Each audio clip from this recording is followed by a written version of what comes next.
O programa de hoje começa com filas. São milhares de pessoas que esperam, ansiosas para visitar uma exposição de arte. São atraídas pelas chamadas exposições blockbuster, que movem multidões e provocam controvérsia. Será que é preciso tornar as exposições um espetáculo para que o público vá aos museus? Daqui a pouco, nossos entrevistados respondem. Ao longo do programa, também vamos saber mais sobre a história dos museus e acompanhar a visita a uma exposição na Pinacoteca de São Paulo. O convidado é o ilustrador Fábio Antunes, que vai conhecer de perto o trabalho da pintora portuguesa mais aclamada da atualidade, Paula Rego.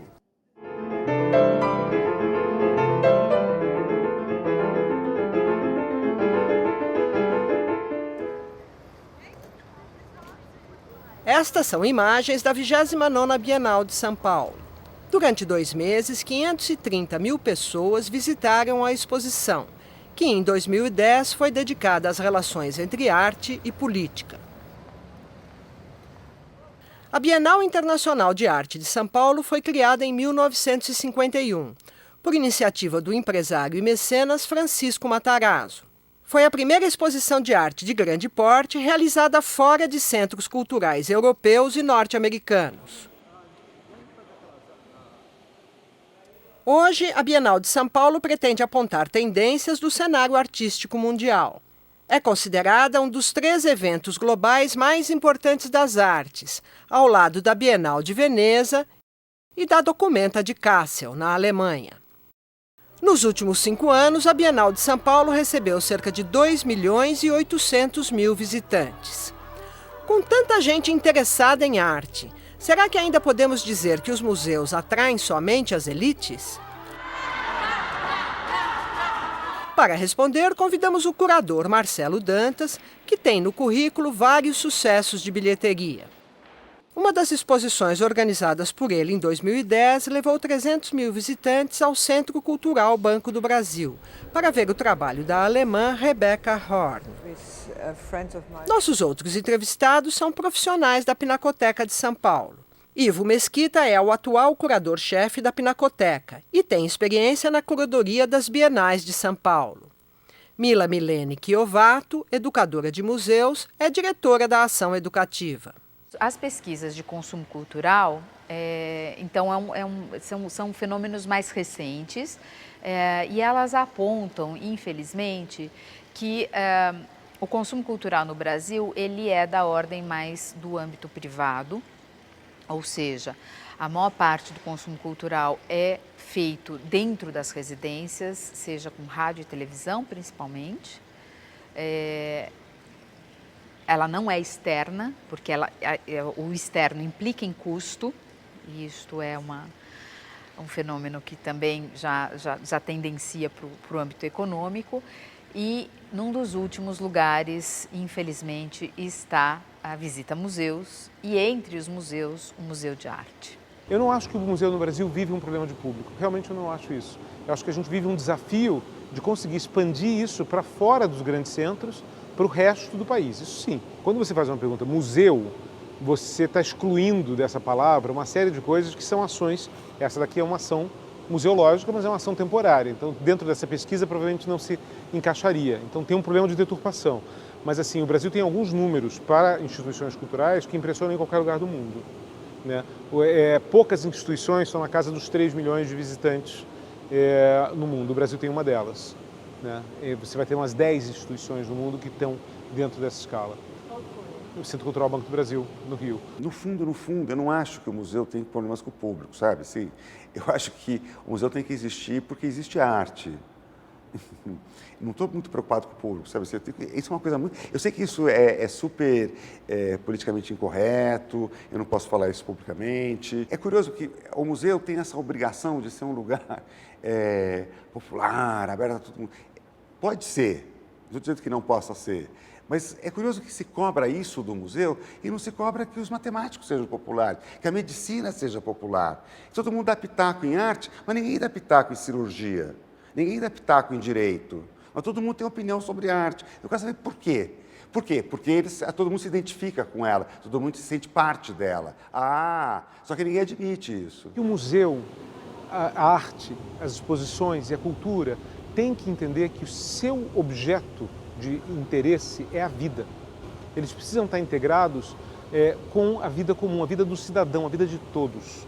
Eles não podem ser feitos de forma autorreferente, nem tampouco de forma cifrada. Assim, a minha chegada dentro desse cenário foi muito em justaposição a um trabalho de curadoria que vinha sendo feito no Brasil sistematicamente, que é um trabalho de cifrar conteúdos. Ou seja, vamos pegar um conteúdo e torná-lo o mais fechado possível para que só eu que seja uma piada interna, que só nós dois entendemos e a gente faz esse show sobre as outras pessoas. Bom, eu particularmente tenho uma frase do Oscar Wilde que eu adoro, que diz o seguinte: não é a arte que tem que ser popular, é o público que tem que ser artístico. Pinacoteca de São Paulo. A exposição da pintora portuguesa Paula Rego ocupa um espaço amplo. Nas paredes, informações essenciais sobre as obras. Silêncio. É uma exposição sem efeitos especiais, aqueles que costumam atrair o grande público. O curador assistente da Pinacoteca explica por quê. Por ela nunca ter participado de muitas exposições em São Paulo, o trabalho dela era conhecido basicamente através de catálogo, reprodução, algumas pequenas obras que chegavam aqui. Então, o interessante seria mostrar a trajetória dela de 57 até 2010, que eu acho que é o trabalho mais recente, e de maneira bem clara, isso sinta, assim, sem grandes teorias, nem grandes ideias, mas sim só apresentar aquilo. Ainda vamos encontrar Giancarlo ao longo do programa.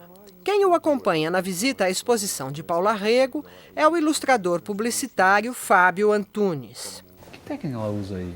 Isso é acrílico. Acrílico? Sobre papel. E aí depois é montado em tela. Então não é aquela coisa tradicional da pintura sobre a tela mesmo, né? Uhum. Ela pintava no chão, ela ficava sentada pintando porque ela gostava de fumar, então ela podia fumar e usar uma mão e colar em cima da tela. Para entender a origem dos museus brasileiros é preciso voltar a 1808, quando a família real portuguesa chegou ao Brasil. Fugindo de Napoleão, que havia invadido Portugal, Dom João VI trouxe na bagagem um conjunto significativo de obras de arte. A historiadora de arte Maria Alice Millier fala sobre as influências da corte nos rumos da arte brasileira.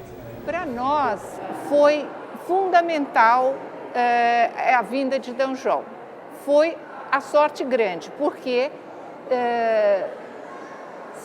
aquilo marcou a emancipação da colônia, que deixou, portanto, um estágio de muita limitação cultural para se tornar um reino unido e praticamente a metrópole do Império. Mais de 10 anos depois, Dom João retorna a Portugal. E, nesse momento, então, ele opta por deixar no Brasil uma parte importante da sua coleção pessoal, isto é, da coleção real, que permanece no Rio de Janeiro.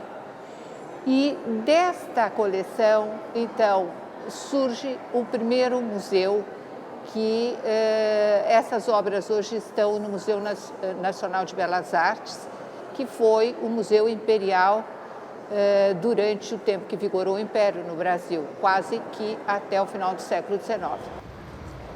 O Museu Nacional de Belas Artes, no Rio de Janeiro, foi fundado oficialmente em 1938, durante o governo Getúlio Vargas.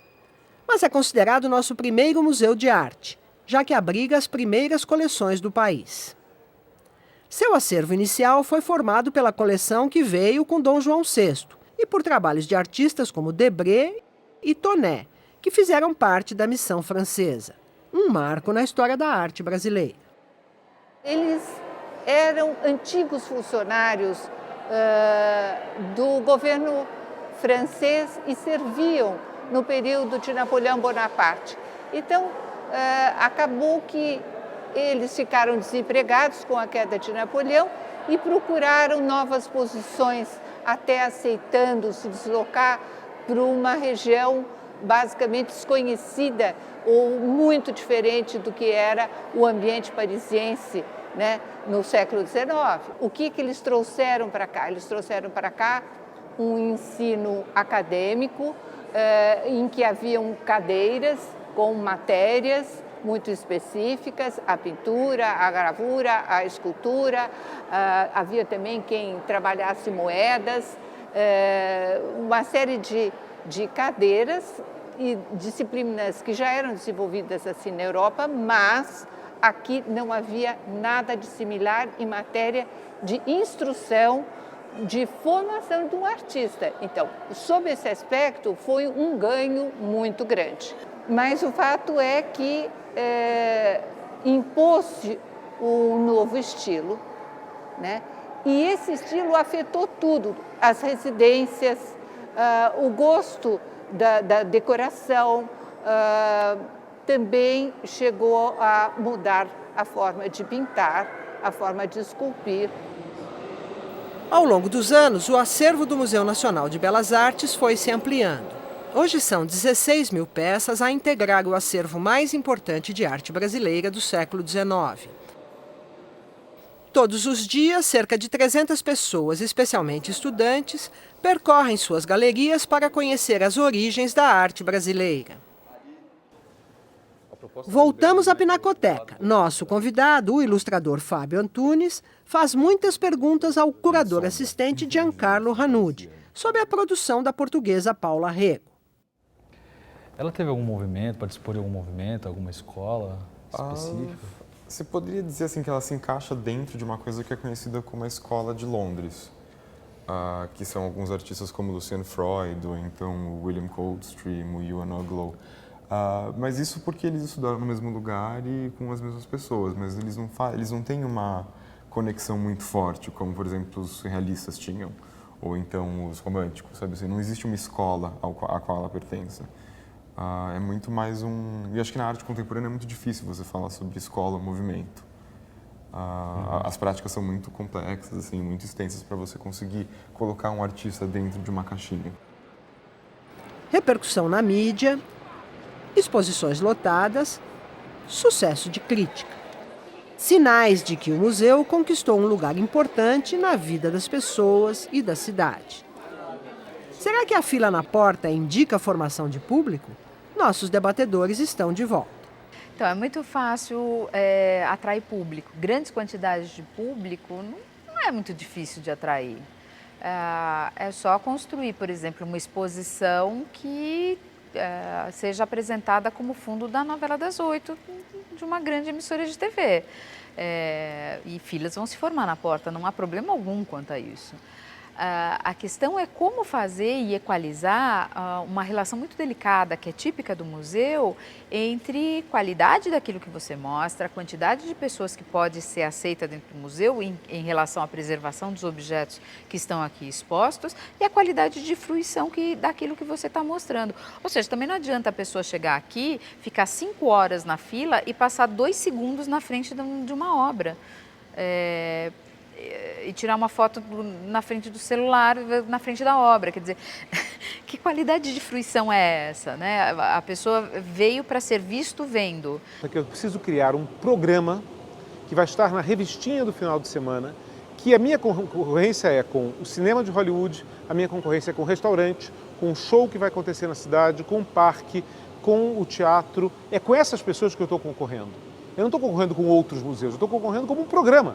Porque as pessoas só têm X horas disponíveis para o seu lazer. Um aspecto hoje é que os museus um pouco deem, digamos, um passo atrás nessa ida ao mundo, entendeu? E comecem a trazer o mundo para ele, entendeu?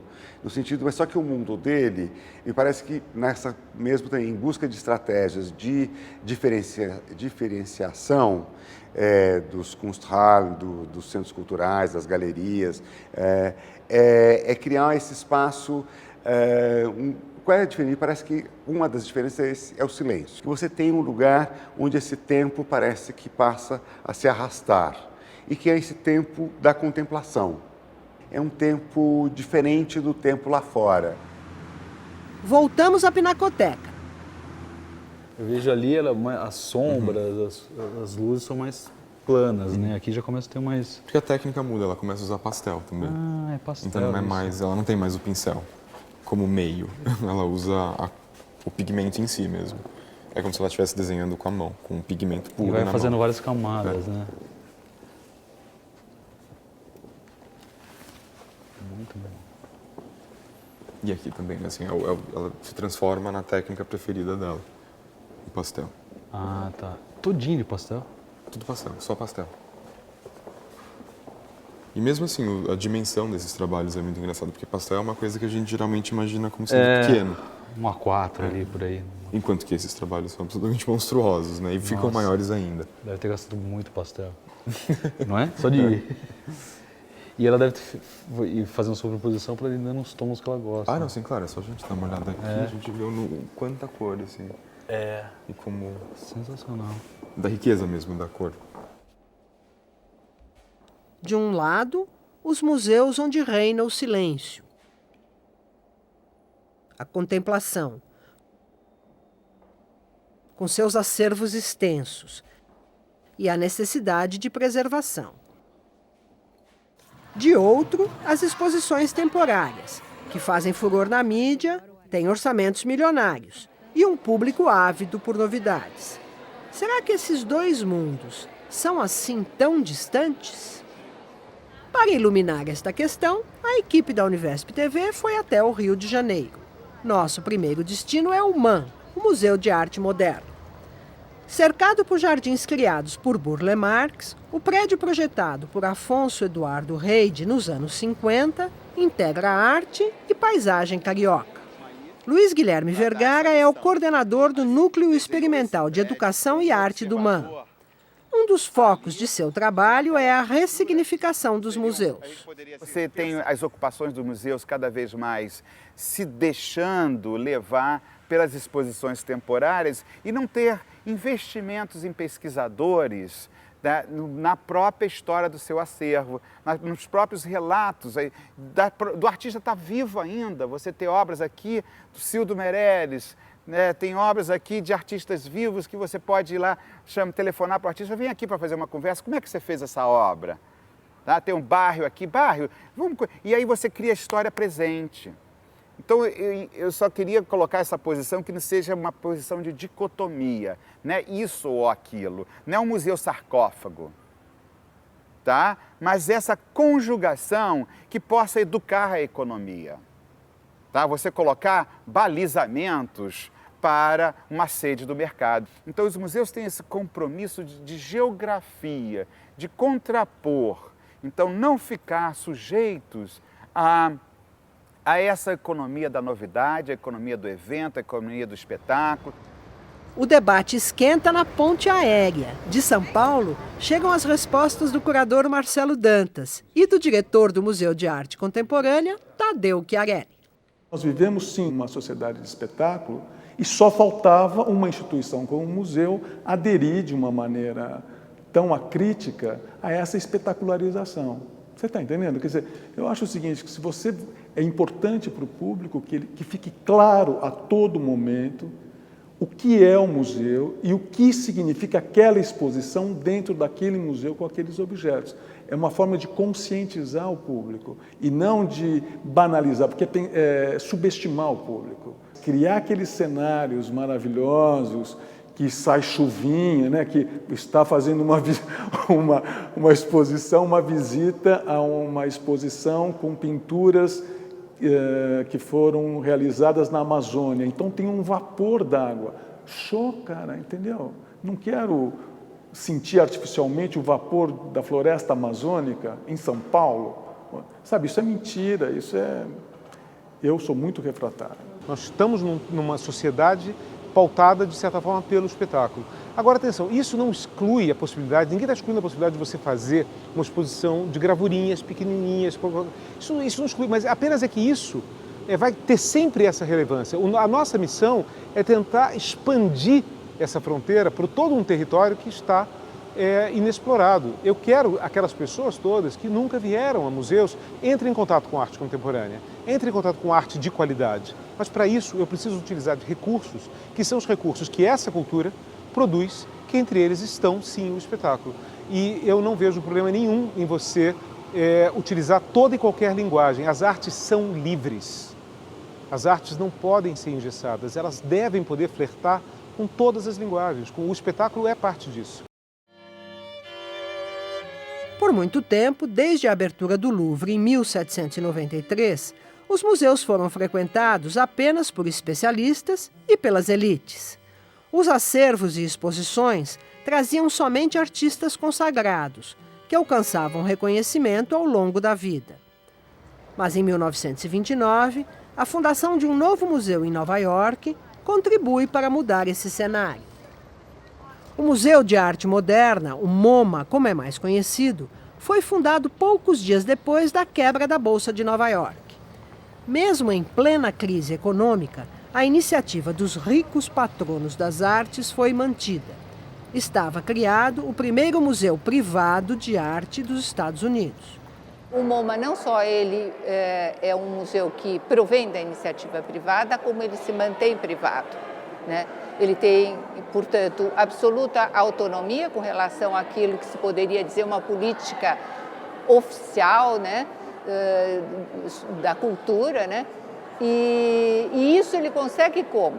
Porque existe nos Estados Unidos, o que eu acho que faz toda a diferença, uma cultura de participação da sociedade, de investimento mesmo, em grandes obras que possam reverter em benefício desta mesma sociedade. Isso é uma coisa que aqui no Brasil não existe. Não existe nem essa forte participação privada, existe alguma participação, mas não forte, não tão espontânea e muito menos uma política de aquisição de acervo. O MoMA, como ele tinha dinheiro, ele podia comprar obras, eles foram pioneiros na aquisição da arte do seu tempo. Quer dizer, à medida que as coisas iam acontecendo, em termos de arte, eles foram adquirindo e formando acervos. E, vou dizer, antes mesmo que a Europa tivesse feito isto. Então, eles foram, de fato, pioneiros na aquisição daquilo que se chamou a arte moderna.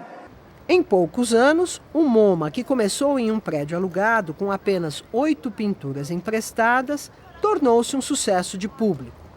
Os americanos tinham agora uma alternativa aos tradicionais museus da época.